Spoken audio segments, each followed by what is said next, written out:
Eating healthy, exercising, and getting plenty of rest are all considered to be part of healthy living. But what happens in a world where career demands, family obligations, and readily available fast foods take center stage? Sedentary living is a lifestyle where you don't do too much activity.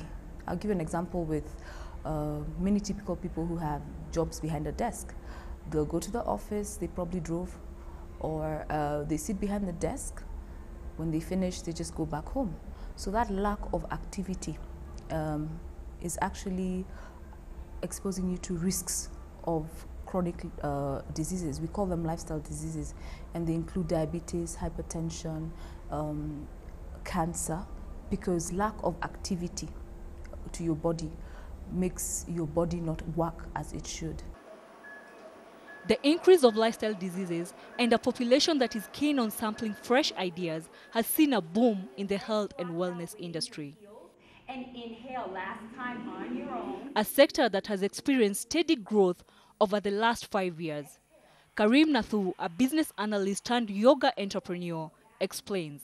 In Kenya, there's tremendous places for consumption, for coffees, for restaurants, and what people are now craving is something to balance that, something to make them feel healthy, light, so that their overall lifestyle is balanced and healthy. And so I really felt that this would be a great market, and I took a big risk, and I've been very, very well rewarded because so many people are coming, they're telling their friends, and I've got a very, very good response. And I think this is just the start for a huge wellness industry in Kenya. There's so much more potential. Now, Bikram yoga is practiced in a heated room where temperatures reach up to 40 degrees Celsius. These are made to understand helps in muscle flexibility, and you break more sweat while at the same time having some fun.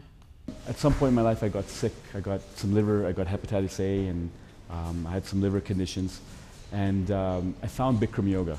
And immediately after starting Bikram yoga, I started to feel much, much better. And I got hooked. And from then on, my sense of health and vitality, it just took off. I felt lighter, I felt happier. Well, since I started, I see, although it's a bit demanding initially because it's a 90 minutes class, and it's very demanding with the heat and so on, but after a while, once you reach a certain level, you see some benefits. You have a bit more energy in your life, you eat a bit better, you sleep less, and it starts to become addictive, and you come on a more regular basis because you see some positive changes in your body and your aspects and your outlook towards life.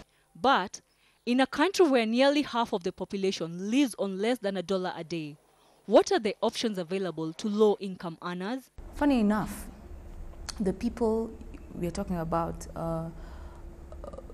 in society eat even more nutritious meals than the affluent in society. They have gone indigenous. They're eating the arrowroots, which are very good, high in fiber, lots of vitamins and minerals. They're eating a lot of vegetables, which is unlike many affluent people who would rather go for something else. So if they're not able to get the legumes, the beans, the pulses, which are very high in nutrient content, they can supplement. For me, I've always advocated for supplementation where you're not getting your recommended daily allowances of these nutrients in your food. Nonetheless, practitioners in this space are quite optimistic that the sector will continue to grow, especially with an expanding middle class who have an extra coin to spare. I think also, of course, the middle class increasing is a big factor.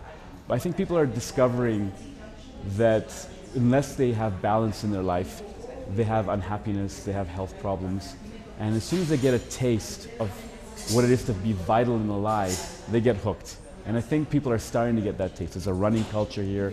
So there are people, and once you see your friends looking and feeling great, that's inspiring for you. And I think that's happening a lot in Kenya. The future is great because every day there's a lot of evidence showing the way we eat is exposing us to chronic diseases.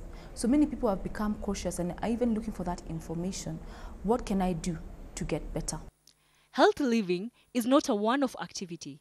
It is a series of habits that require commitment, which eventually become a lifestyle. For Eye on Kenya, I am Claire Modenji.